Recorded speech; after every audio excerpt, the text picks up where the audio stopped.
Call this meeting of the Madison School Board to order. Ms. Humphries, can you please call the roll?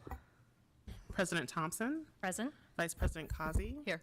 Member Gresham. Here. Member Hunt. Here. Member Holcomb. Here. All are present. Thank you. Is there a motion to adopt the agenda as presented? So moved. Second. Motion by Ms. Causey, seconded by Mr. Holcomb. Please vote.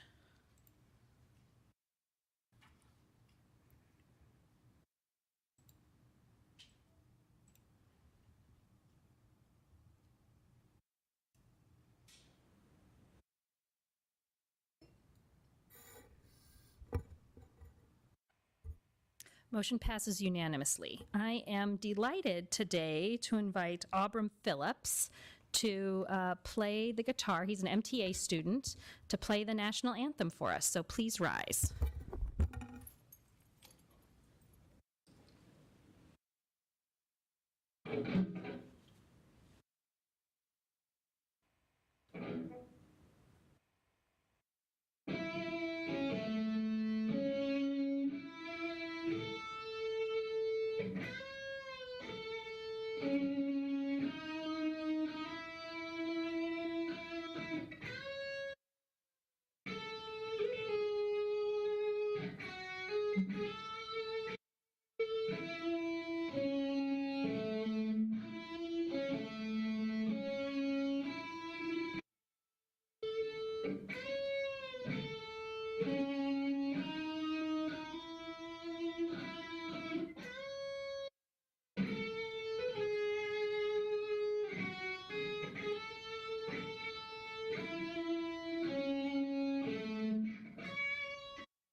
Well done.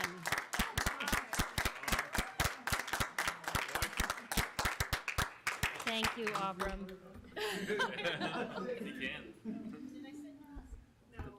Miss Marshall, would you like to lead us in the pledge today?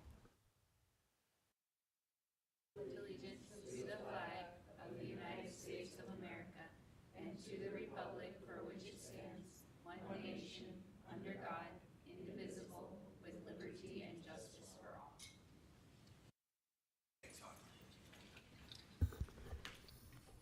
Thank you again, Abram, for that wonderful rendition of the national anthem. We really appreciate you being here, and your dad for bringing you also.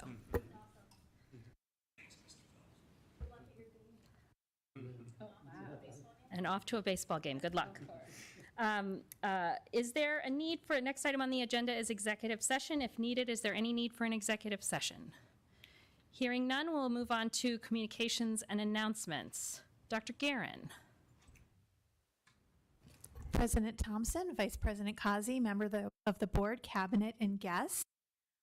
Tonight, I would like to present a cabinet update.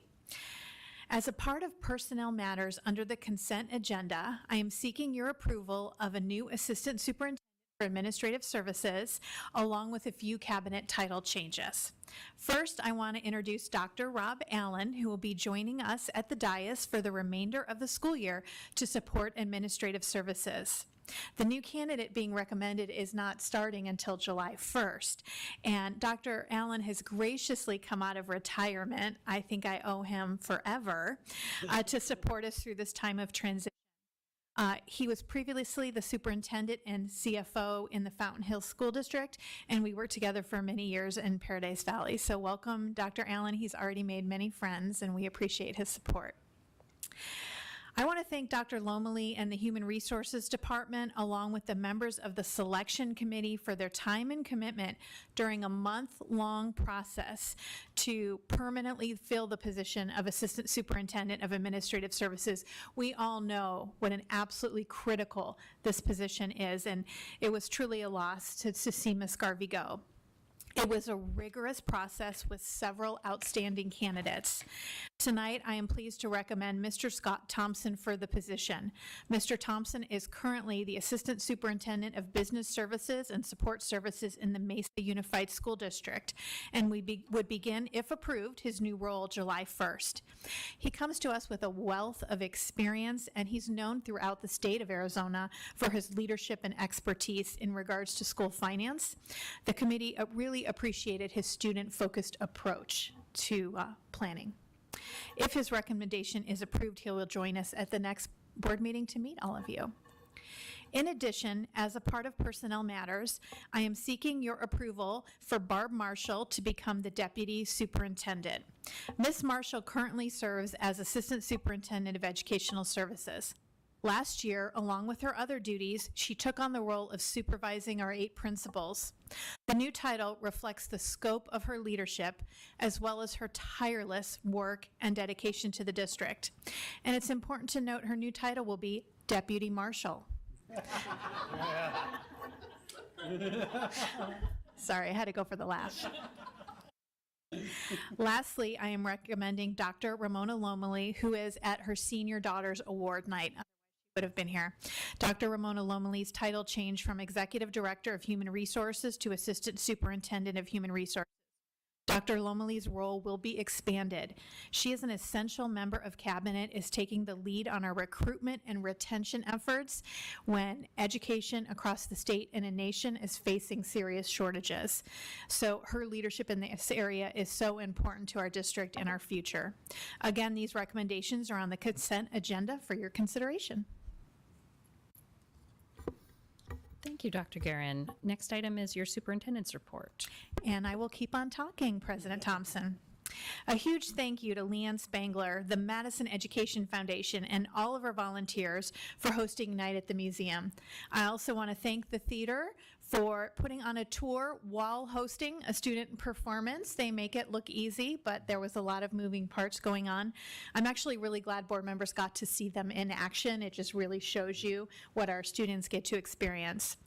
And back to Madison Night at the Museum, I want to give a special shout out to Teddy for once again fixing the button machine, which is really a critical part of the night, and he fixed it under pressure while there was a huge line of kids waiting to get their buttons. Who broke the button machine?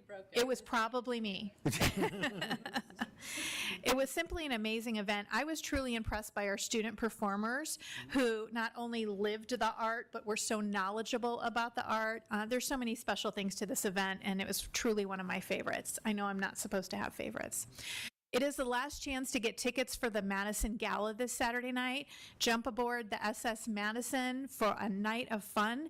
Visit the website for more information and tickets. It starts at 6 p.m. this evening.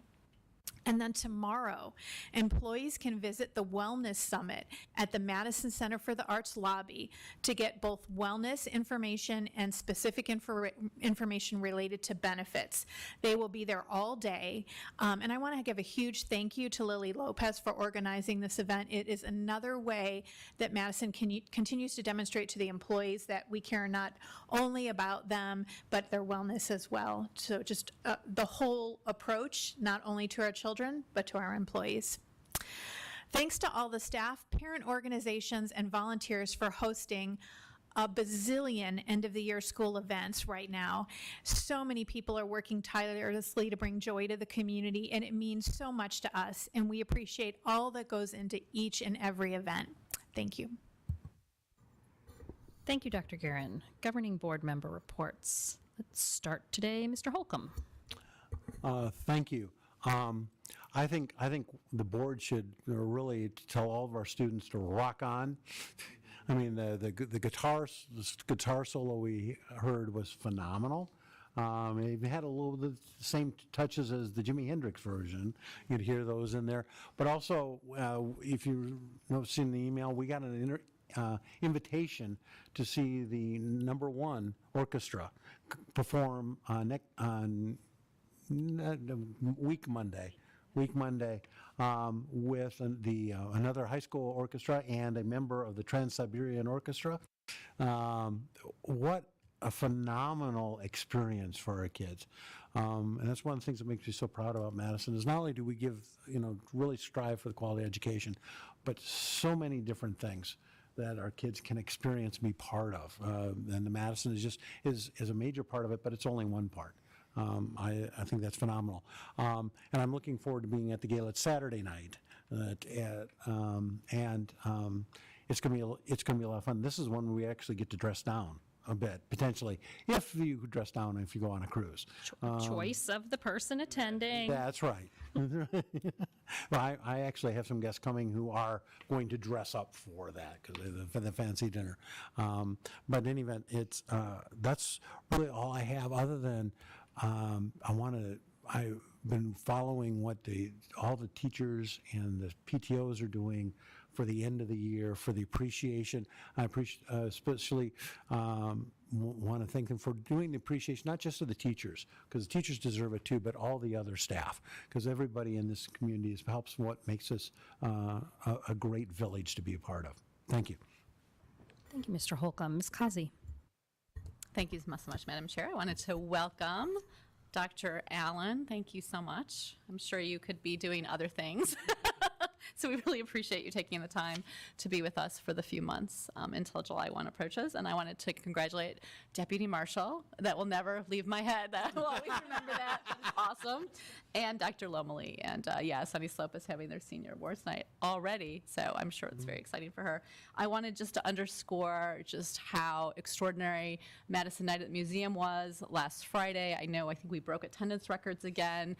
I was gobsmacked by a little boy who was, I think, 6 years old, who was making buttons of his favorite artists, and he kept asking me to find a specific artist and a specific piece of art, and because he knew them all. And I just wanted to let you know, Dr. Guerin, that we put the button machine away. We didn't take it apart this year, so that when we unveil it again next year, it will be ready to go. We don't want to go through that again. We've done it too many times. I don't know why that machine is so complicated. It just is. Also wanted to mention that the Heard Museum provided artifacts to our students. They provided clay and activities. So it was really a community-wide event. We were really excited to it was truly a night at the museum. And I wanted to also once again invite folks to the gala. The silent auction is shaping up to be outstanding. There are plenty of things that we all need that I think you all would love to bid on. So if you're not there, you can't bid. So really encourage you to purchase your ticket. Thank you so much. Thank you, Ms. Kazi. Mr. Hunt. Thank you very much. So first, want to say, Dr. Allen, thanks for joining us. Deputy Marshall, congratulations, and Dr. Lomely, congratulations on the promotion. And to Dr. Guerin, managing a very complex HR transaction in the middle of a spring semester, incredible job. Really made it look seamless when I know it's a difficult thing to undertake at any time. I want to say to the Odyssey of Mind teams that are going to Worlds in May from Madison Meadows, good luck. They're out there raising money, so if you see them at a Rams event or something, throw them $5 so they can get to Michigan State for Worlds. I want to say good luck to all the teams that are going on into the playoffs, which are starting here for all the different sports in the spring. And then also really give a big congratulations to our administrators, to our teachers, and mostly to our students for making it through testing. That's just a massive undertaking logistically for the administration to get the information to the teachers to manage their semesters and quarters to be able to get the students ready, and then mostly having had 2 exhausted children in my home the last couple of weeks, getting the students to be able to take it. It's one of those things that we can't say, well, back in my day, because we didn't do it. So, all right. So the pressure that these kids are under related to testing, which is great and has great outcomes. I just think we need to recognize what a massive undertaking that is and how important it is that we recognize it. And that's all I have. Thank you. Thank you, Mr. Hunt. Ms. Gresham. Thank you. I also want to thank Dr. Allen for being here and for helping us out for a few months. Welcome. I also have a few people to congratulate and such. Ms. DeFay, again, has been awarded another, this time from School Connect, an award, which we will be, some of us will be going to see her get that award this week. So congratulations to her. Amazing job. I also want to thank the Madison Advocates for sending another update. There's always a lot of changes this time of year, and always, we always have to, wait and see what all is going to affect us. And one of those was a law that was signed in regarding cell phone use at schools, which we do already have policies on. I just want to remind our parents and families to please support our schools when, as we're trying to, implement these further. And we do have policies about cell phone use at school, and it would really be helpful if our families also, were supportive and helped us out with those, trying to enforce that. Because as we know, we're all parents here, it is a constant battle with those phones, so we would appreciate that. I will also want to recognize that, and Ms. Leon is here, our Spanish immersion students were finally able to go on an international trip to Costa Rica for spring break. So thank you, Ms. Leon, for getting that done. That has been on our list for a long time. We've been trying to get that done. So we appreciate everyone that was involved in that, and it went very well, and the kids had an amazing time. So hopefully we can continue that. And lastly, I want to recognize our #1 theater department. We got an email from Ms. Lang, who's our amazing theater teacher at #1. And so I'm just going to read this email she sent. So it says, Madison #1's advanced acting class had an eventful weekend. Our students started off Friday night representing themselves as living art at the night at the museum, of course. And then on Saturday, #1's advanced acting class attended the Arizona Junior Thespian Festival with 9 students competing. All the groups that competed received a superior score, and that is the highest rating you can get in an acting or singing competition. Congratulations to the duet acts for their superior performances. And let's see, Brando Georgia and Nina Betheja, Ren Anglin and Will Dallas, Nia Shardonovsky and Emily Pollack. I'm sorry, I'm sure I pronounced some of those wrong. And congratulations to the musical solos for their superior performances, Lucy Rosenblum, Emma Livingstone, and Madeline Stone. And finally, congratulations to Madeline Stone for taking the win for musical solo. I'm so proud of all of them. So that was, thank you for the update, Ms. Lang, and congratulations to all of them. And that's all I have. Thanks. Thank you, Ms. Gresham. I want to echo some of many of the sentiments shared by my fellow board members. Dr. Allen, welcome. Thank you for taking this role on in this last few months of the school year. Deputy Marshall, congratulations. Also want to, I'm excited to go to the School Connect event here in about 10 days to celebrate Ms. DeFay. Once again, excited to attend the gala this weekend. Looking forward to participating in that. I too was going to recognize all the sports teams that are getting ready. I think there's a game that the park kids are involved in tonight, some baseball playoff game, but hope that all the kids who are competing have fun in these playoffs, and we'll be looking forward to celebrating them in about 3 weeks at our recognition evening as well. I also want to congratulate students on completing the AASA testing. That statewide testing is a lot, especially for a couple of grades that AASA testing and also science testing on top of that. And best wishes for everyone as they take on the last MAP assessments of the school year. It's really important for us to see how growth has occurred during the year. I wish the statewide assessments would do that, but someday we'll get there. I'd also like to thank the staff of the Center for the Arts for the tour today.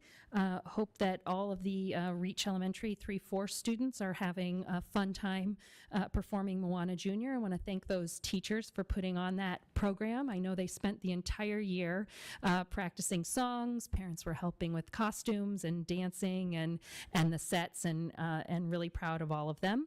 And also want to thank all of the chaperones and teachers who are involved in the Reach Middle School students on their trip right now to Astro Camp in California. The pictures I'm getting, they're having a lot of fun, and I can't wait to hear the reports from the kids when they return. And with that, that's all I have for my report. Next item on the agenda is adoption of the consent agenda. If hearing no objection, is there an motion to adopt the consent agenda as presented? So moved. Second. Motion made by Mr. Holcomb, seconded by Ms. Gresham. Please vote.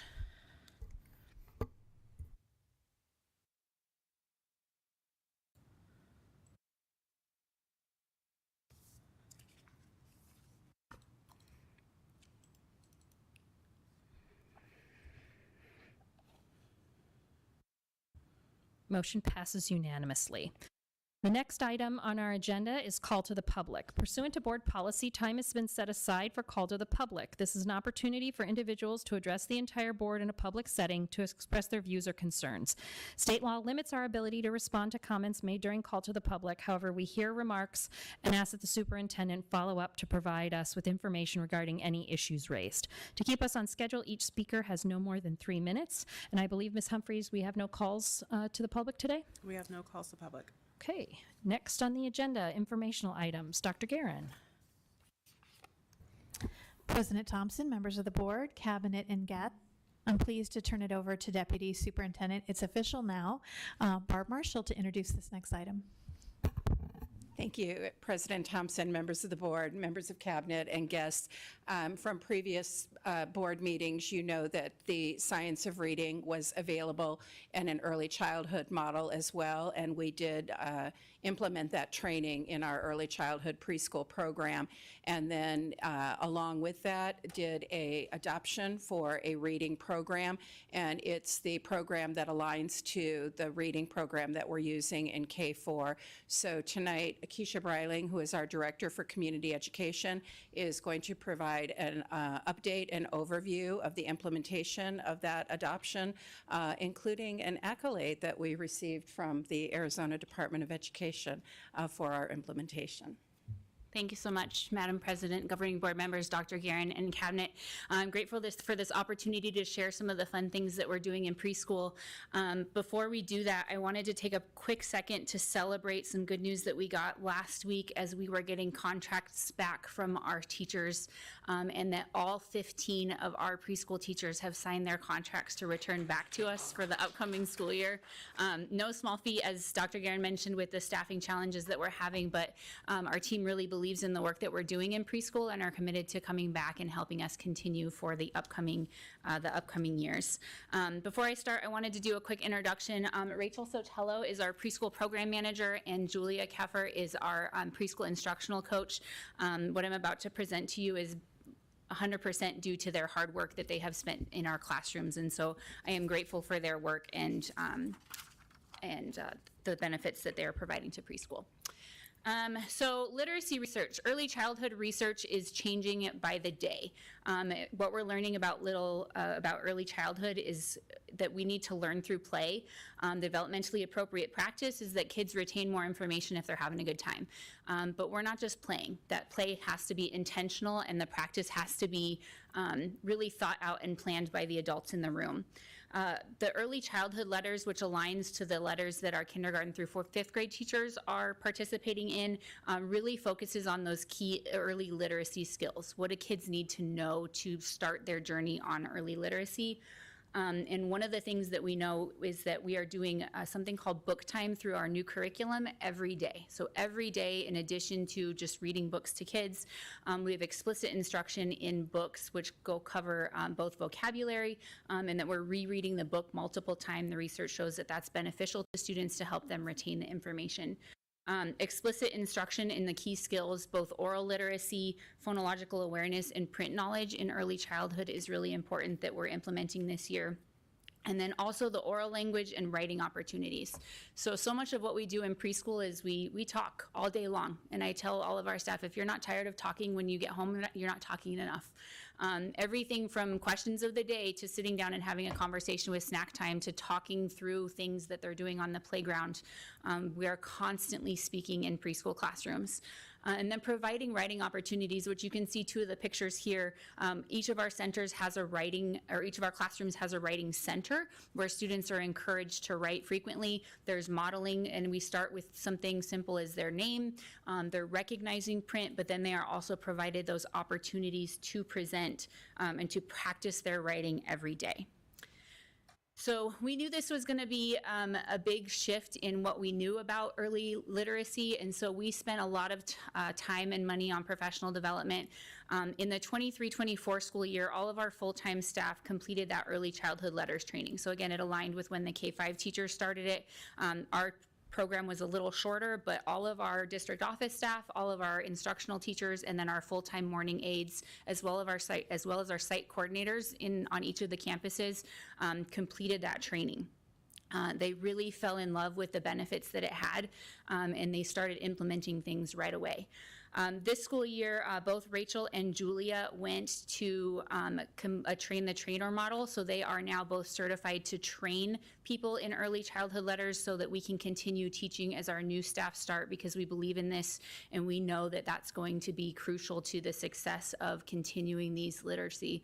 And we're able to complete that training, the picture down below, with Lucy Hart-Paulson, who's the author of the Letters program here in the city of Phoenix, or took the training here in Phoenix. We also know that assessing helps us kind of track where we can improve and where we can build on skills of students.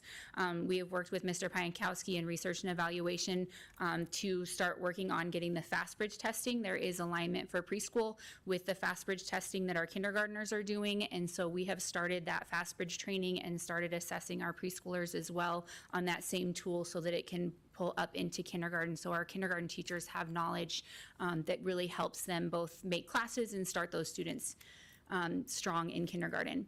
And then we also, a lot of our teachers attended student grouping training from curriculum and instruction, talking about how we segment small groups on different ways to help build the skills that they have. So what are we doing for curriculum and assessment? As Ms. Marshall stated, we adopted a new curriculum last year, World of Wonders. We also use something called the Ages and Stages questionnaire, which is a global assessment that covers everything from fine motor to gross motor, communication, self-help, all of those pieces. We use that as our 45-day screener in preschool. They are segmented in 6-month periods, so most kids get different. I think we have 9 different assessment tools that we use in preschool because we know that so much change happens in those early childhood years. And the goal of the ASQs is really to see if students are ready to learn. It's not a curricular assessment of do you know letters, do you know shapes, those types of things. It's are you ready to learn? Are you able to receive that knowledge? And so we're able to support students in that and use that as a communication tool to parents as well. We also, through our partnership with Quality First, have to keep portfolios on all of our students where we keep anecdotal notes, work samples, and we get input from parents on, hey, this is what we're working on. And we do the same tasks multiple times during the school year. It's fascinating to watch parents say, hey, here's your self-portrait from September, and here's your self-portrait from February, and now here's your self-portrait in May. And so parents love seeing that, and it's really great for us to even pull back for the students and say, this is the growth that you're making. And we do everything from a lens of bridging to kindergarten. So we're doing the World to Wonders curriculum. That is our curriculum, which does have a heavy focus on language arts, but does include math, science, and social studies as well as some social emotional skills to help. So the students are familiar with the structure of language arts curriculum because it's the same thing they're gonna get in kindergarten. Again, we're using the early childhood letters, which aligns to kindergarten, and the FastBridge testing. I know sometimes when we talk about assessing kids in kindergarten, some parents get a little, what do you mean? They're 3 and 4, what do you mean you're assessing them? This picture below is an example of one of the FastBridge assessments. One of the assessments that we do covers concepts of print. And so as you can see, we've got a group of kiddos sitting on the floor and we have a conversation about, hey, can you point to the picture Can you point to the shape? Can you point to the letter? Because they need to be able to differentiate letters that I read and pictures that I look at and numbers that I, use for mathematical equations. So we're not sitting at desks taking tests and circling in little bubbles. They are age appropriate, but we are still getting a lot of information out of the assessments. We know that our goal is to assess less, and the curricular assessments aren't working. And so these are some great tools that we're using in our classrooms this year. This is something that we are very, very excited about through the Early Childhood Letters program. We know that the goal of writing is to communicate ideas, and that students very frequently step away from writing because my writing doesn't look like my teacher's. And at 3, 4, and 5, it's not going to. So what we learned through Early Childhood Letters is this method. So for example, on the left, you see the teacher's example where we can have a picture, and I'm going to say that my pet is a purple cat. And so the teacher is going to write, my pet is a purple cat. That's how I write this sentence. But maybe I'm going to sound it out. And when I sound out, and then you can go through and sound it out, I may write it like it's this. And this sentence says, my pet is a purple cat. And maybe we're just learning the first letter. So maybe we're just going to listen to the onset sound. Again, that's one of the that we do. We're going to listen to the first sound, and I'm going to sound out and I know that's an M, and I'm going to write that down. And I know that pet starts with P, so I'm going to write that down. Maybe we don't quite know all of our letter sounds yet, but I know what letters are. I know the difference between the letters and numbers, so I know I'm just going to write the letters that I know. And that sentence says, my pet is a purple cat. And maybe we're not at the letter stage yet. We're writing those shapes and letters and kind of odd combinations. That's a sentence. And then the primary stage is just kind of the squiggles at the bottom. And so what teachers do is they write all of these as a form of communication, and then once the entire class has met that preliminary level, then maybe come later in the year or our pre-K classes, we don't write the bottom 2 or 3 sections because kids aren't on there. But when we have the students, especially in our 3-year-old classes, that some of our students are writing like that, they need to be able to see that that's still writing for them, and we're encouraging them to practice so that we can get up to the higher level. So 2 of those writing prompts that you see there are from Madison students, and this is one of the celebrations that we had when Rachel and Julia went to the Early Childhood Letters training to become the Train the Trainer models. They were so excited about the progress that we are making with Picture Story, Word Story is what this is called, that ADE is now using Madison children's work samples in their ADE trainings for preschools across the state as showing that these are things that preschoolers so very, very proud of that. And our teachers have seen progress. So it's fascinating to see when the professional development comes to life, when you can get it in the classroom and see the progress with the students. As always in Madison, we love to focus on data and see the progress that we made. Just to be clear, this is last year's preschoolers that are in kindergarten this school year, where we take the FastBridge testing, the August FastBridge testing in kindergarten, and I always ask for research and evaluation to talk us through, hey, where are our Madison preschoolers in comparison with everybody else? So the fall tests are there listed on the left, and the left box shows all of Madison students. So again, our students included, and then the students that included or that participated in Madison preschool on the right, again, coming in higher at that low risk rate because we do really closely align and have that focus on early literacy. Again, this is last year's data when we were just dabbling on it. 4 of our 5 preschool classrooms took their FastBridge assessment today, and so we are very excited about looking at that data both from fall to winter to spring so that our teachers have good feedback on the way that they're progressing their students, but then also looking forward going into kindergarten where these kiddos are coming in more prepared. So we will forward that information in a Friday report as well. So what's next? We're going to continue the early childhood letters training again as we hire new staff, both our aides and we are hiring 1 new teacher because we're opening an additional classroom for next year. As I mentioned, we're going to evaluate the data from fall to winter to spring in addition to kindergarten to adjust instruction and make sure that we're meeting students where they are and giving them what they need to be prepared for kindergarten. And then we continue to collaborate with kindergarten teachers to see what students need. We need to know how we can best support them. We're here to get them ready to learn for kindergarten. Our goal is to not make preschool kindergarten. Kindergarten teachers do a great job doing what kindergarten teachers do. Our goal is to make them ready to learn, to get them excited about learning, and to get them settled into the routines that they need to be successful learners in their classroom. So at that time, I will take any questions you may have. Ms. Causey. Thank you, Madam Chair. Thank you for that fabulous presentation. And once again, Jacqueline, is Jacqueline here? Probably. She was. Like, Yeah, she's in the yes. So that's marketing again. If you go to Madison Preschool, your kids are going to be better prepared at kindergarten.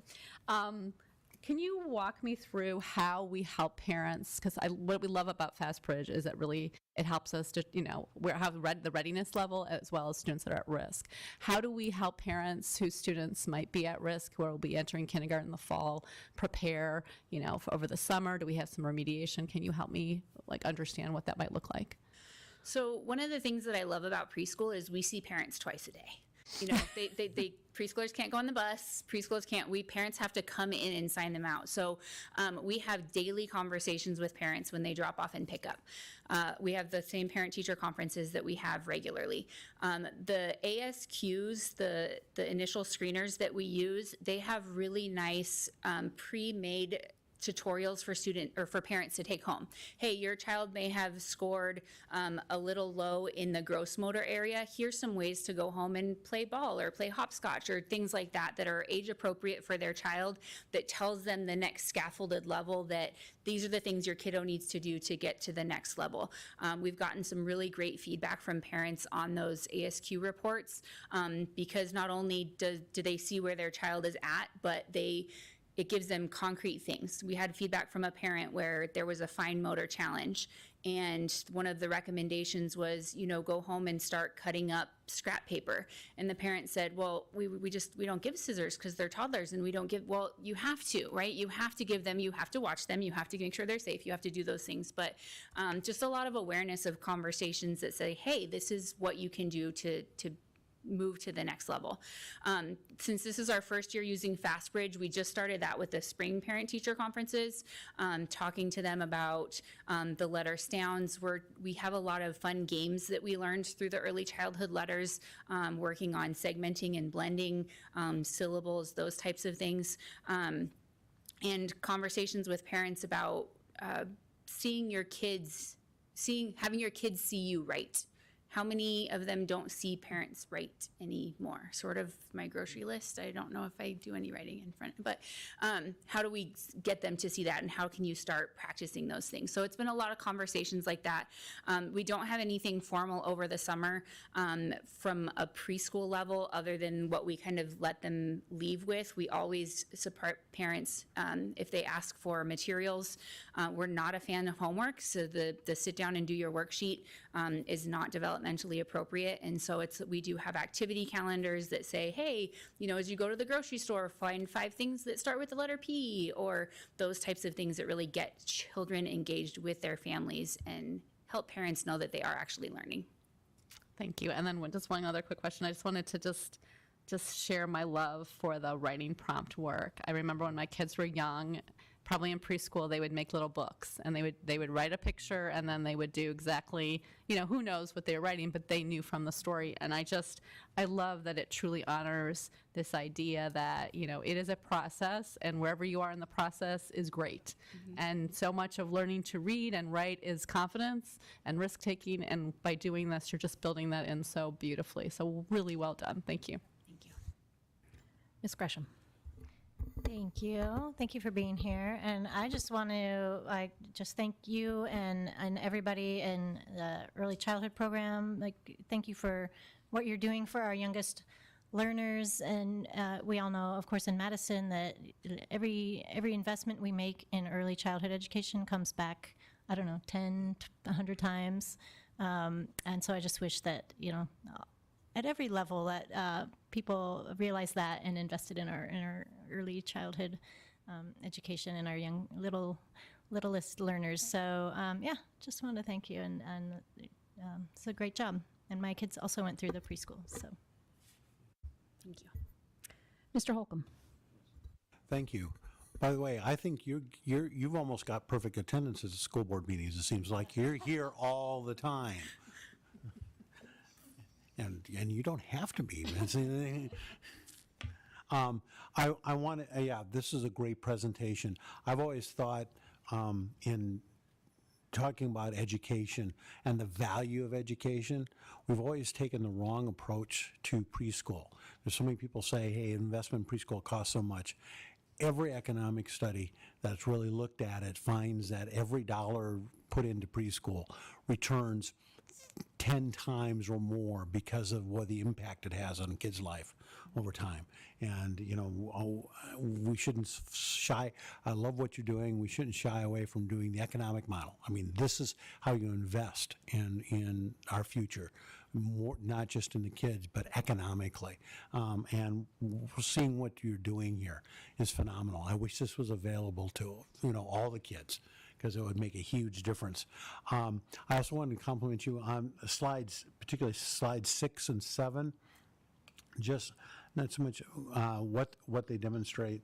Yeah, 7, the 6, because my question was going to be about the testing and coordination with kindergarten, because I think a big part of what you look at is the success of our program, is how the kids are doing in that. I'm so glad that you are really measuring that, and I think that's hugely important. And then the next slide shows the last bullet point, was I thought was key, is the collaboration. And that's one of the things I really appreciate, is we're not just doing things, but we're working with across the grade levels. So thank you so much for that. The last thing you mentioned about, we don't have things over summer, but you did talk about giving them activities. Do we keep contact in any way with the parents over the summers from preschool? Because I would think that would be a great way to really bring families, make sure that families come back afterwards as well, you know, just by email or sending out here's an activity for you, just since we have their email and that type of thing. Are we doing anything like that? Not formally. We have in our little community education family, we do have summer camp, and so we probably have 40 to 50 of our 300 preschoolers that attend with us over the summer, and then the vast majority of them do attend MAC in the fall. So we see them in the fall, and because they're on 4 of our 5 campuses are on their home school. They already know the coordinators and their familiar faces, but that's definitely something that we can look at, you know, just dropping little newsletter tidbits over the summer to keep them busy. Yeah, or, you know, whether it's a newsletter or just since you have their email to communicate with them, drop them an email and say, here's an activity. Mm-hmm. You know, or, you know, we are having, this year we're starting over at the Madison, we are having a theater camp. Mm-hmm. And say, let them know, hey, there's theater camp, come see it. Here's one of the performances or something. I think that ongoing communication, both for giving them activities and to keep that connection with the families that are in preschool, would be very important. Okay. Thank you. I just have a couple of points. First, you know, I want to piggyback on what Mr. Holcomb said about, you know, the economic impact on kids, but I'd also like to emphasize that there's a massive economic impact for parents and working parents who, when they know that there is a safe place for their kids to go and learn, that they have the freedom to go and work. So I just want to emphasize that as well. And having returning teachers, all of the returning teachers, you know, there's a lot of word of mouth, you know, where should I send my kid? And to have that is really fantastic. I also want to give you all a shout out at the interfaith breakfast. You know, you said to the community, come if you want to, you know, learn some of the things we're learning, come and piggyback off of some of the things we're learning as educators, because really we can't provide early childhood to everybody, and making those resources available to the broader community. I want to thank you and applaud you for that as well. And then third, just a question, and maybe you have a breakout like this from slide 6. You've got all Madison kindergartners and lovely, the ones that have attended our programs, but it might be helpful also to have kids who otherwise attended other preschool programs. I'm not talking a breakout by preschool program. That would be crazy. But it might be helpful to see a comparison of other programs around the community when they're entering kindergarten or even first grade, because I know there are some people who aren't doing kindergarten. They might be in preschool or in a pre-K program someplace else before they come in, and some of that information might be helpful in our programming as well. Yeah, I have just started actually working with Mr. Lee from the Spanish component when we made the decision to, with his support, open a 4th preschool classroom at Madison Heights for the upcoming school year, and really looking at, especially with Spanish immersion and the importance of early phonemic awareness and the importance of English instruction in that early childhood setting. And so with research and evaluation, we have started breaking some of those things down, and I can definitely include them. Wonderful, thank you. Any other questions? Thank you so much for your presentation. Next on the agenda, Heights Spanish Immersion Curriculum and Materials Adoption. Dr. Guerin. President Thompson, members of the board, cabinet, and guests, I want to applaud Ed Services and the Heights community. They've done a tremendous amount of work. I'm going to turn it over to Deputy Marshall for, I'm never going to get tired of saying that, Deputy Marshall to introduce this item. Thank you, President Thompson, members of the board, cabinet, and guests. Keisha gave me the perfect segue to our next item. Many years ago, when we were first getting the Spanish immersion program started at Madison Heights, we were very intentional about selecting science and social studies as the subjects that would be taught. They lent themselves more to the conversation, to the projects, students working together, and so on. And what we found through that, obviously, is that the language arts component was so critical to teaching the science and the social studies. So under the guidance of Laura Webb, our Director for Curriculum and Instruction, Mr. Lee, as the principal of Madison Heights, led his teachers through a process of reviewing materials. How can we really strengthen that language arts component of our Spanish immersion? And so they have found a program that they feel meets that. And tonight he'd like to provide an overview of that program. And we'll come to you after the 60-day period for the materials to be on display and ask for your approval in adopting that program. But tonight, an overview.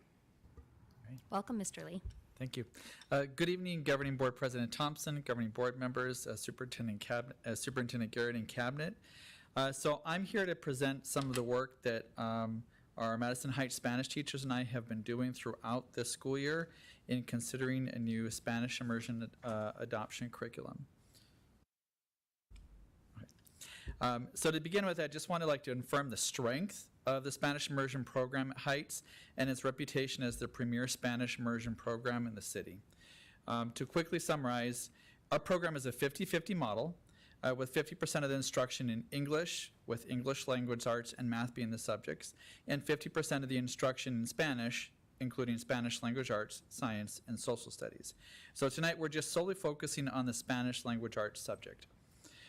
We use the Arizona World and Native Language Standards that are aligned with the ACTFL proficiency guidelines, and this creates an alignment on a nationally recognized standard level. So our Spanish program, Spanish immersion program, with being aligned with ACTFL, emphasizes really 5 goal areas on the chart you can see, which are commonly referred to as the 5 C's: communication, cultures, connections, comparisons, and communities. So what factors led us to need to review our program? So first of all, we looked at our data. Our data has shown a decrease in the number of students meeting proficiency guidelines. You can see the data over here to the right, which I presented during SIOP the last couple of years. And our curriculum and instruction have shown an increased emphasis on skills, skills-based instruction. And in our current curriculum maps and programs have not adequately addressed a couple of the C's in the functional Spanish language development in the 5 C's. And so that's really kind of what led us to it. There's just a couple more factors here. So in really working closely with the Spanish immersion teachers, some of the things that came out during discussions are, the majority of our Heights students are really Spanish language learners, as opposed to native speakers of Spanish coming into the program. And so with that, they require additional strategies and supports to really access grade level content in Spanish. And then classes, of course, have a wide range of levels within a Spanish language classroom. So teachers have reported that the levels in especially the upper grades being really far above the student proficiency levels with the language arts curriculum. And then teachers have also reported lower student interest levels at times because the stories in Maravillas, our current adoption, are the same stories in Spanish for Wonders. And so the students sometimes get a repeat with that. Okay. So I do have some members of our committee here tonight. Thank you very much for coming. So members of our committee, we took a cross-section of our entire campus. So for kindergarten, we have Maria Torres. First grade, Carolina Rivas Aguilar. Second grade, Penny Hyde. Third grade, Araceli Terán. Fourth grade, Nadia Witzel. And our instructional coach for Spanish immersion, Nancy Leon, and of course myself. All right, so just to kind of give an idea of the timeline that we had. So on December 9th, the scope and services was sent out to publishers. And just to kind of back way up, we started this work really at the beginning of the year looking at data, looking at some of the conversations and needs, but when we came to the formal adoption committee timeline, that's where this starts. And so on December 9th, the scope and services was sent to publishers. January 23rd, responses were due from publishers. At this point, we had one publisher that met the scope and services that responded to the request. February 19th, the adoption committee finalized the rubric and reviewed publisher materials. On March 5th, we had presentations from the company Vista Higher Learning with their different components that they had. And then we held some committee discussions. At that point, we asked for some additional information, some clarification. We felt a little bit rushed with our decision-making process. And we reconvened after spring break on March 24th. With that additional information, had a really robust discussion, and then made a recommendation at that point. So April 10th started our 60-day announcement for review of the materials. They're currently in the Madison Heights office, and they'll be there from April 10th to June 9th as part of the 60-day review. Okay. So this is the rubric for the adoption committee. So we're based on standards alignment, language skills development, cultural connections, assessment and progress monitoring, and materials and professional support. And you can see the scores that averaged out through the committee, but we had 100% unanimous recommendation from the committee on the program. Okay. The next slide just shows, you can see a sampling of comments here from members in our survey. Themes from the comments highlight the technology, including Avanza's library of resources, differentiation, cultural components, oral language development, and support for our Spanish language learners. Okay. So, of course, like I mentioned, we do have a public display and feedback in the Madison Heights lobby, and that will be there till June 9th. And we have a little QR code so members of the community can come in, review materials, and we've had a number of people come in already. So I'll also be sharing this with our site-based management team, and we'll be looking in depth with that team to really dig into the materials this week. Okay. So just to kind of give a summary of our materials recommendation, all within the scope of Vista Higher Learning. So our recommended materials include La Cartilla Phonics for kindergarten and first, Listo Spanish Language Development, Antología, which is a reading comprehension supplement to Listos, Avanza, which is a digital personalized reading, writing, and oral language program, a part of that family.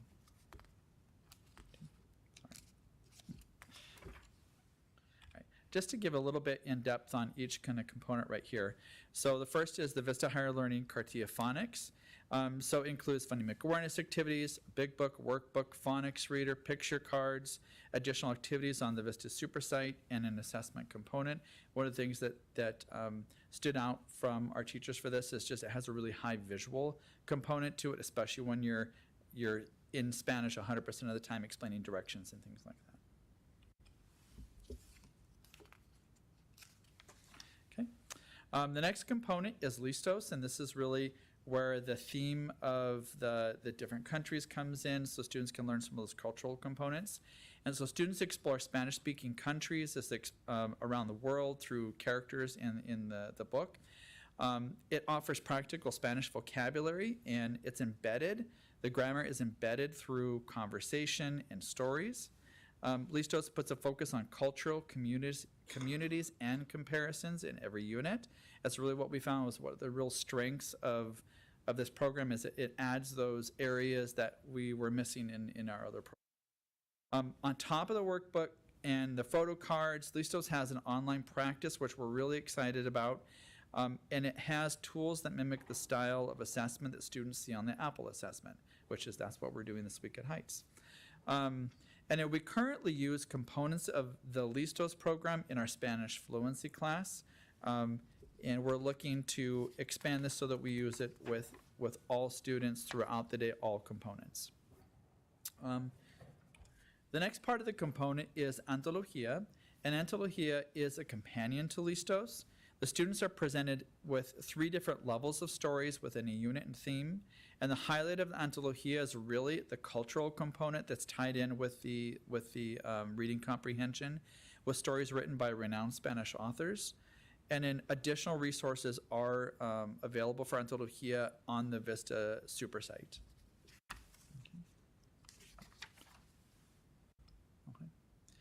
This is the part that really got us excited. This is the part, Avanza, where we were hesitant at first because I don't feel like in the presentation we really got a full scope of the power of this program, and it took some really digging into it.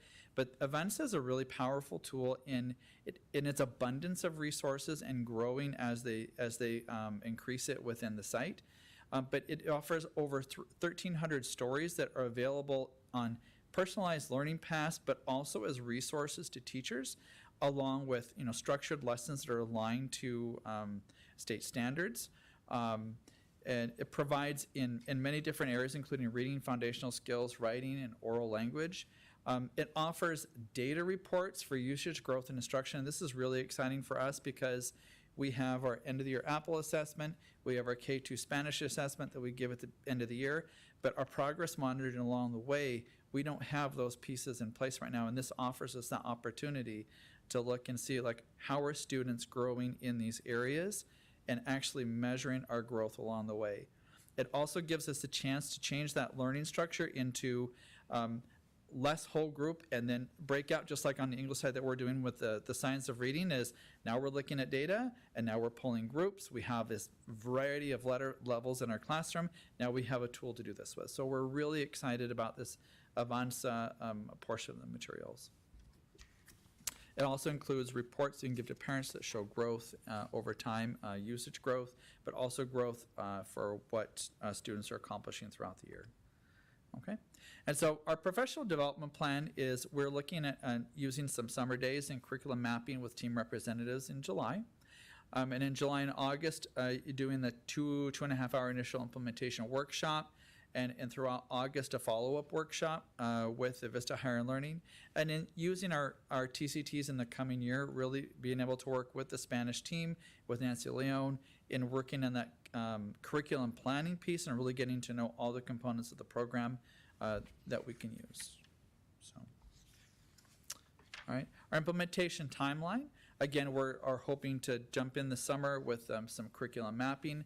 Then part of the first day of the school, teacher professional development and implementation begins this coming fall.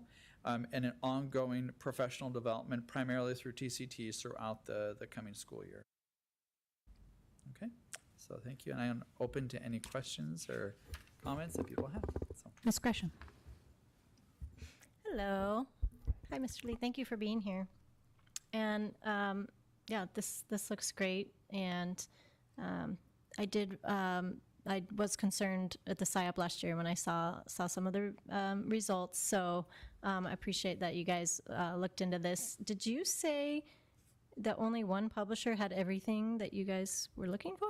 Is that- Yeah, so we sent it out. Wow. We sent it out through the normal processes, and Laura can probably help me with this. But the normal processes that you send out for a curriculum, we had one publisher respond, and so we sent it out with the list of requirements that we have for this. Yeah. It happened to be a company that we were excited to hear back from because it was a company that we thought had a lot of potential for it. But that's Yeah, what that's we heard. surprising. Okay, thank you. And I'd also like that you said there's reports as far as growth and things that you can send to the parents, because I remember as having my kids in there, and you think they're learning, but you don't know. They come home and they don't want to, they don't want to speak it at home or anything. So you're like, well, I'm sure it's sinking in, but we had no idea, And so that would be very valuable for parents. So that would be great.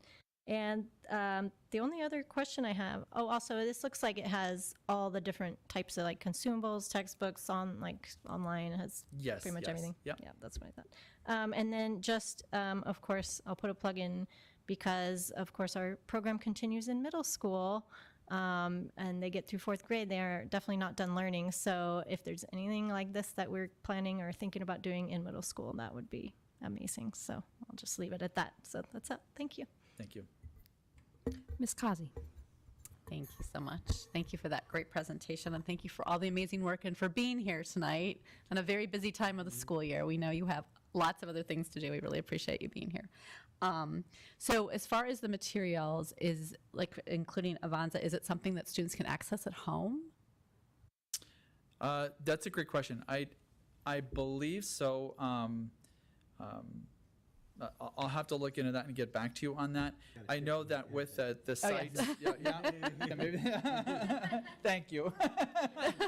I know that there's a super site that comes with all of the materials. So, like for example, all of the teacher planning materials are on there. You can assign lessons on there. There are So like there are workbooks, but there are also assignments you can assign digitally to students. So I guess thinking that out loud, that makes sense. So.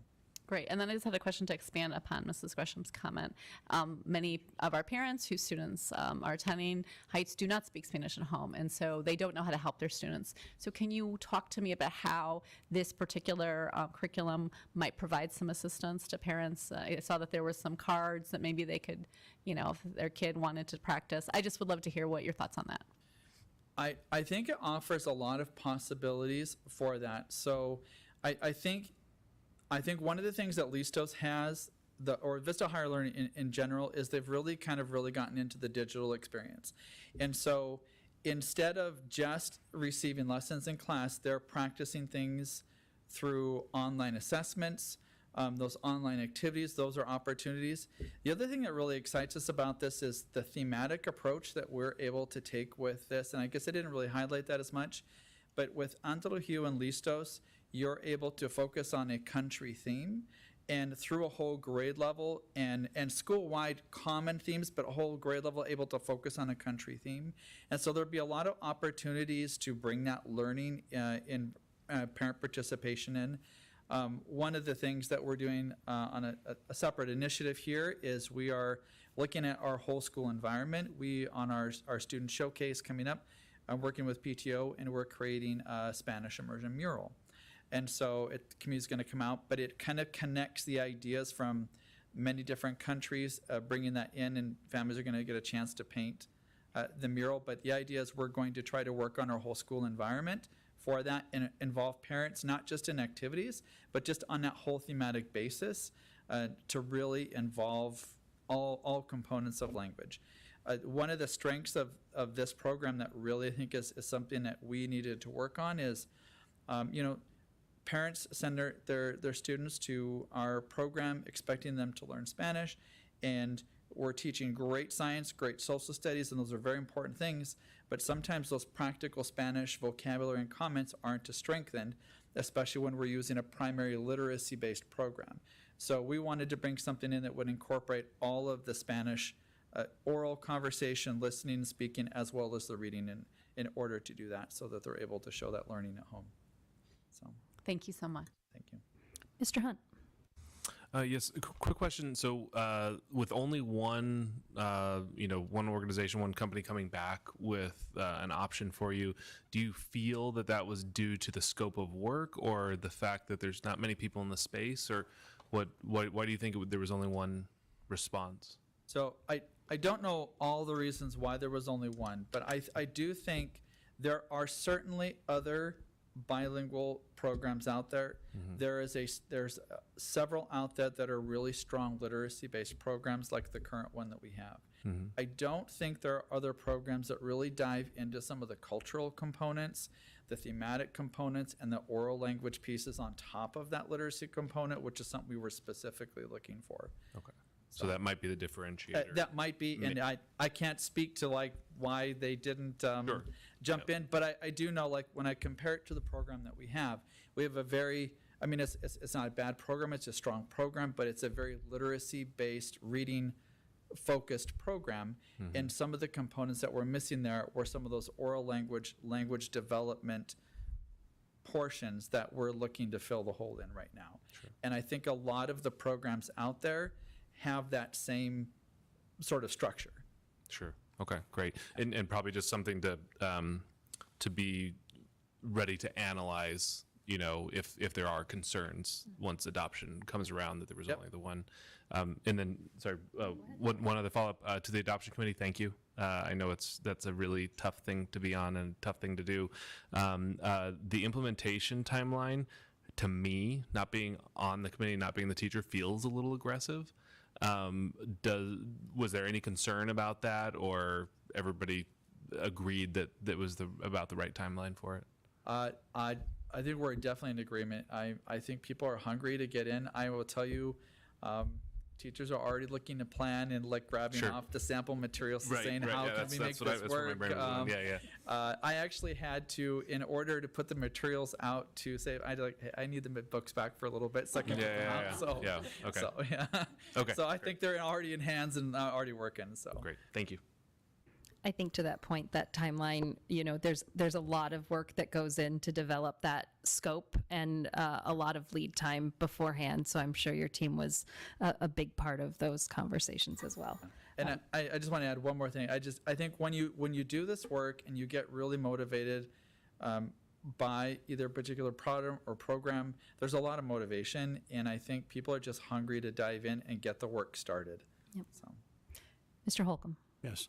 I want to thank you and the team for being willing to go and say, okay, we need to make a change, and really identifying that. And particularly what you just talked about too is integrating the culture and those other elements beyond the literacy.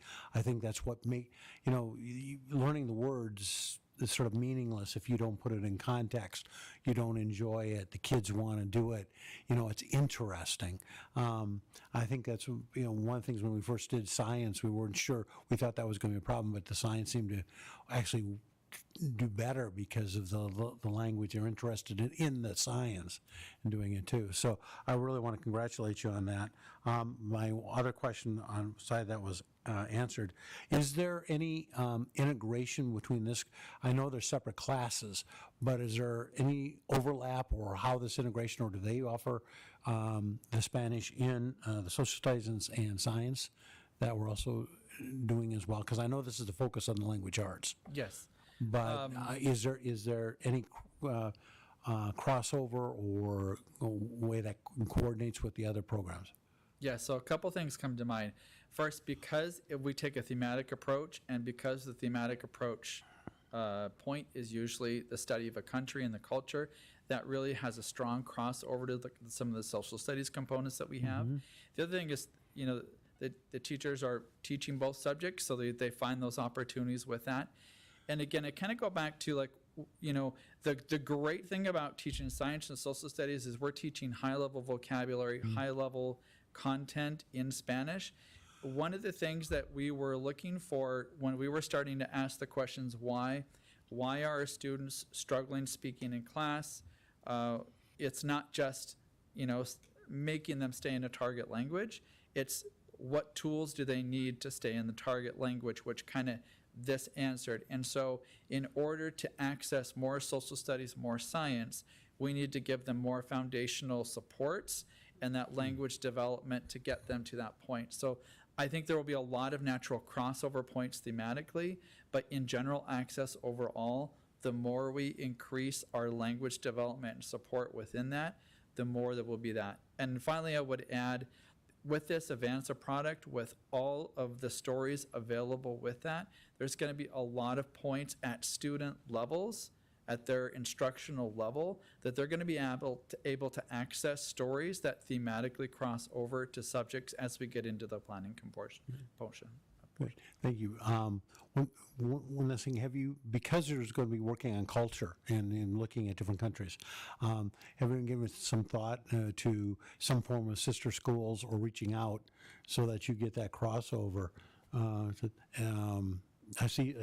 I got a conversation going in the back there. You're plugging ideas. I'm sure I'm going to get some ideas in the group. I think it would be wonderful. I always think that's when, because there's so much you could do with that if you could identify a few. And actually, this is maybe a little bit out of protocol, but since we have the team here, and they seem very involved because they've been shaking. Sometimes they get this when you're talking. I don't know if you noticed that or not.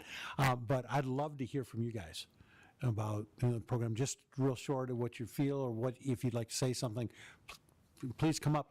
I'd really, you're the ones who are actually working. He's the pretty face, but I know you're the ones who really put the work in. Mr. Holcomb likes putting the teachers on the spot. Please. Strictly voluntary. Strictly voluntary. My name is Karina Rivas Aguilar. I am one of the first grade Spanish teachers at Heights. I think just speaking back from, we just wanted, like Mr. Lee said, just something that was a lot more visual and something that really took into consideration the speaking portion, because like he said, I think we were really basing it on like the reading part of it instead of giving more opportunities for the speaking component of it. So I think this program really brings that into play in the classroom. We wanted something that was more aligned with, like you all said, like the science and social studies especially, and having them able to use more of the vocabulary. So I think that's what we, what we strive for. So when you did talk about bringing it into the other schools, I think one of my things have been like buddies, like having kids really able to kind of communicate with other kids in other classrooms, kind of what we're learning. So I think that was an idea that really came into mind when you said that, so. And I'm glad you mentioned about the visual component too.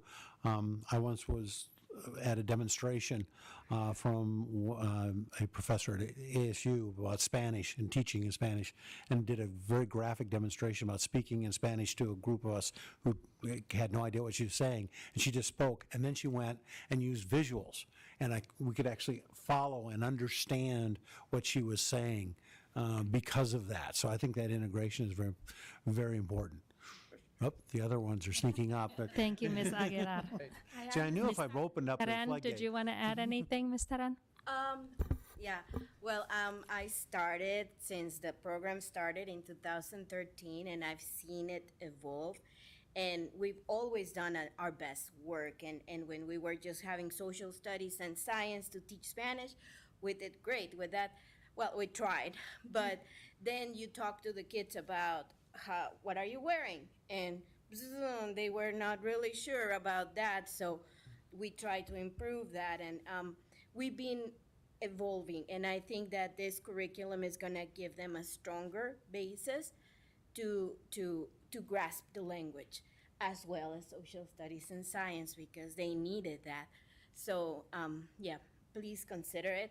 I think it's going to be a good option, and I think it's going to give us tools, because with what we have right now, it's great, and they can read and they can do many things, and we're planning to continue the reading and the literacy going on, because that's how they learn. but we need the basis. And this program also, for formative assessments, it allows them to record so parents can hear it at home and we can hear it ongoing. So I think this is going to be valuable. Thank you. I honestly thought about staying over there because I have such a loud voice. I'm like, I don't need to go stand over there. Be proud of your loud voice. Right? I know. Anyways, just wanted to share that when we were doing our homework and research on the products out there, even before the letter got sent out to the companies, this was the company that stood out to me.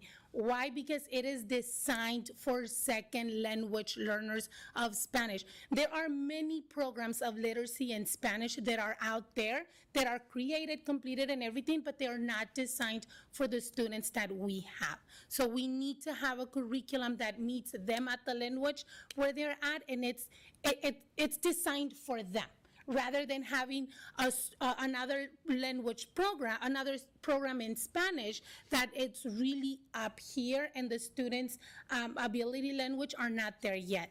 Another thing that was great about this program is the speaking component, where the students have opportunities on every lesson to practice the communication.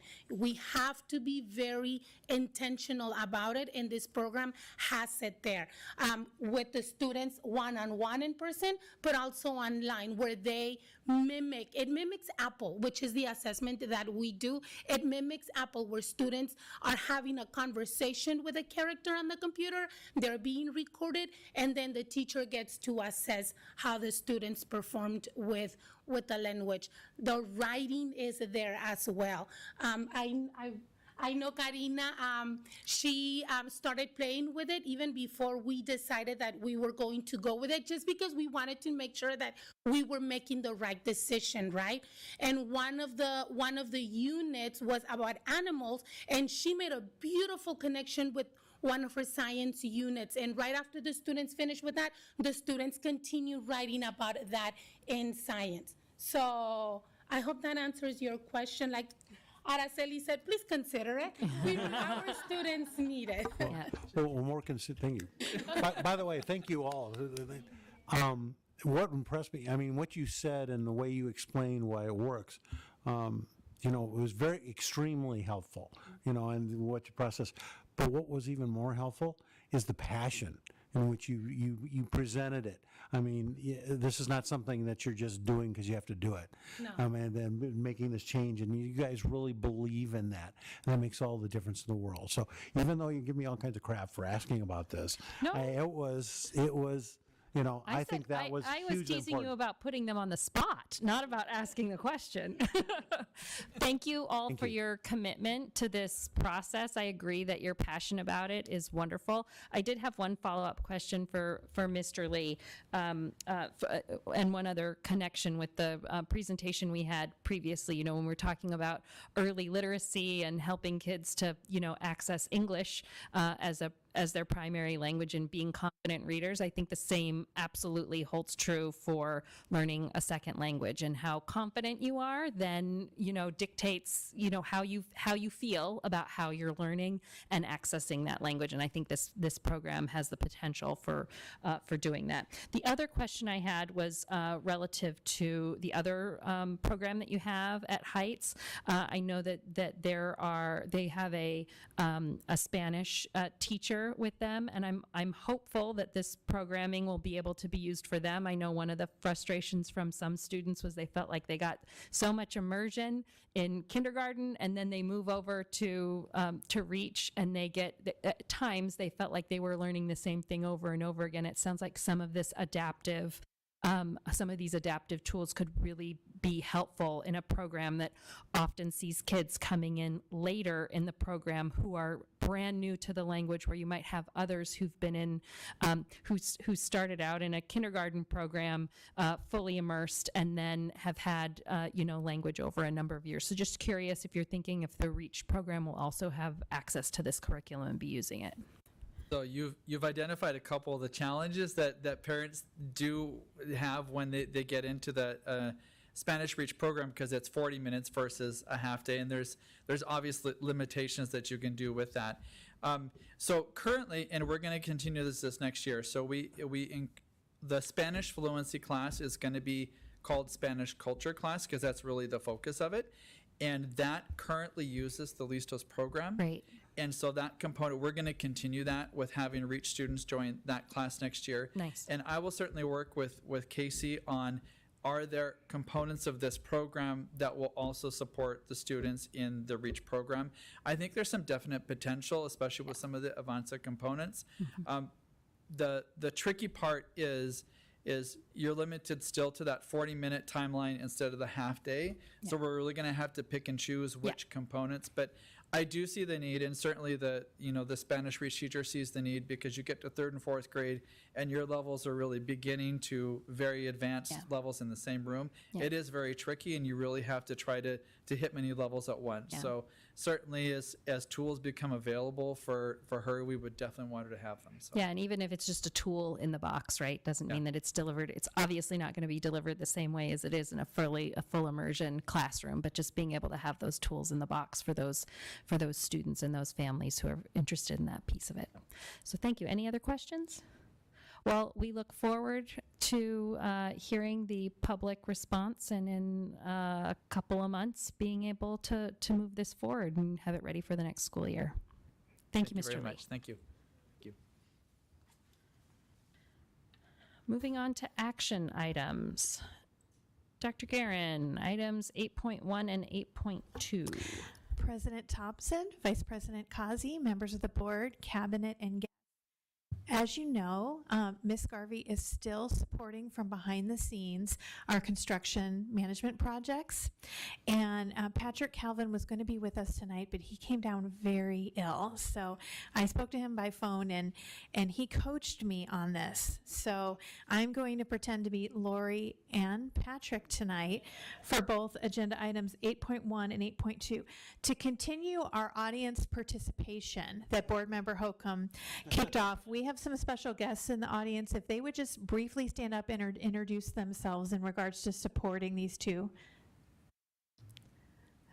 Judd Dyer, pre-construction director for McCarthy Building Company, working on those lines. Phoebe Carbonell with Orchid Winslow, project manager for Rose Lane and studio leader for Madison Meadows Gym. Kevin McDaniels with Orchid Winslow, project manager working on the Madison Meadows Gym project. Working on the Madison. Thank you all for being here. So these are my backup. Thank you. Okay. Come up with a good question, Mr. Holcomb. I'll know who to ask. Okay, so agenda 8.1 is the GMP number 2 for Madison Meadows gym remodel. So as you know, Madison Meadows has gone over several phases of construction, and the gym is phase 4. We really appreciate the community's patience. This was really a budget item that took a little longer to be able to afford. It is the last piece of the Madison remodel. What we were able to do is use the shell of the gym, but completely renovate the inside. We've got new floors, bleachers, locker rooms, the multi-purpose room, and we were able to add a flex room with 1,600 square feet, just so that in addition to the larger room, there's that flex room. And that is one of our larger middle schools, so that will get a ton of use. They're going to start the day after school gets out, and the goal is to complete it by winter break. Patrick is working with the principal to have plans for PE when it's hot outside, so they're navigating all of those. But this again is the last piece, and it is, we're putting in a solid investment. It's going to be a state-of-the-art gym. I'm happy to answer any questions, or of course, our McCarthy or Winslow folks can answer it as well. For 8.2, Madison Park Resolution Authorizing Change Order, this is a wonderful problem to have. With the movement of the REACH program to Madison Park and the response to the new building and growing enrollment, close to 500 students at Madison Park, we found that we needed some additional classrooms.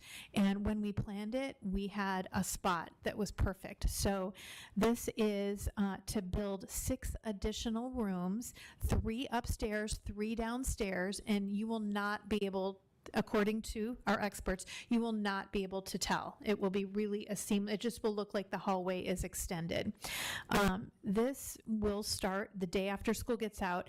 What we're asking right now is just for masonry. That is a long lead item right now, so we'll come back to you to be able to expend more money, but this is our first piece of the puzzle. This most likely won't be ready till spring break and maybe even a little that. So we're sharing space, and we have a tight fit. Community Ed has been very gracious by allowing us to use some of their rooms in that outer building. Park and Highland Prep are using a room because we've already outgrown our space. So again, we have Chase here tonight if you have any questions for that. I know about the use of that building because my kids tell me about the long walk from one classroom all the way to the other. So I know that the new space will be very much appreciated. Any questions from the board about either 8.1 or 8.2? No, if I may, I just want to, I do appreciate the idea of doing the long lead items and doing that early procurement.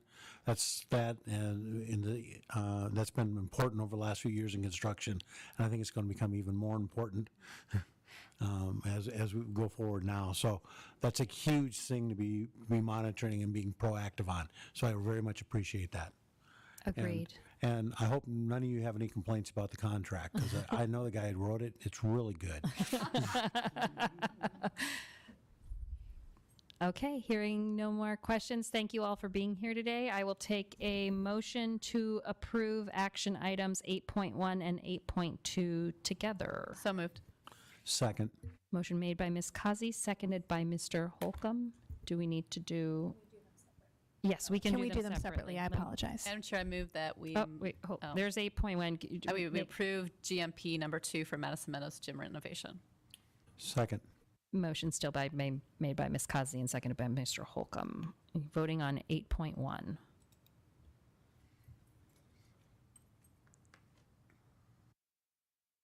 Motion passes unanimously. Is there a motion to approve item 8.2 as presented? I move to approve 8.2 as presented. Second. I'll second the motion. Motion made by Ms. Gresham, seconded by Ms. Kazi. Please vote.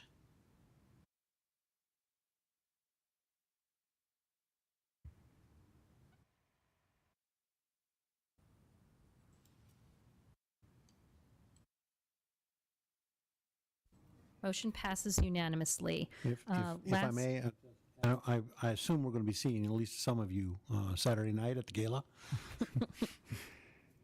Next item on the agenda, future meetings. Dr. Guerin. President Thompson, members of the board, cabinet, and guests, it's hard to believe we only have 3 meetings left in this school year. So we're going to keep the board busy. On May 6th, Dr. Allen will present his first item, a public hearing for district budget revision number 2. We will have you make a different shining star from district office and maintenance and transportation. We are going to get into some heavy duty policy work by Barb Marshall and Ramona Lomeli, so we'll have first reads on that.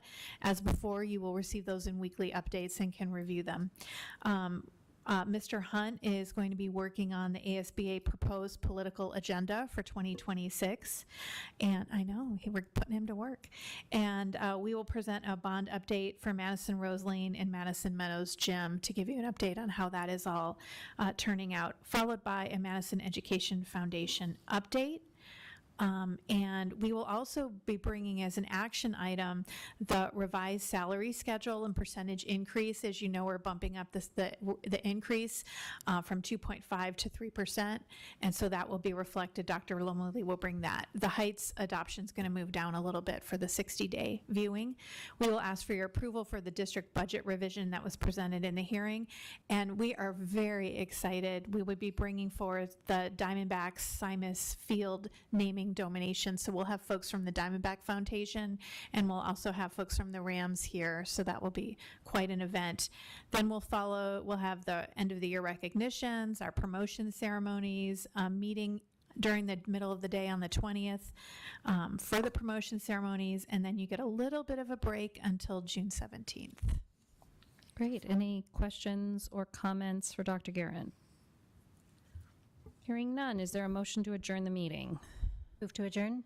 Second. Moved by Ms. Gresham, seconded by Mr. Holcomb. Please vote.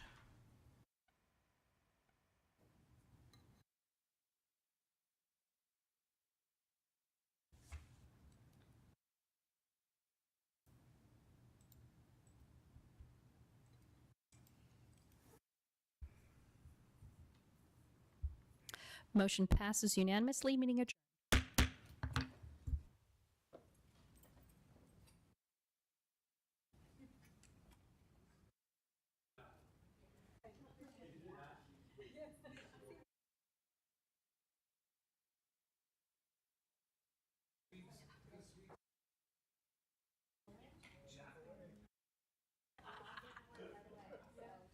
Price is Right rules.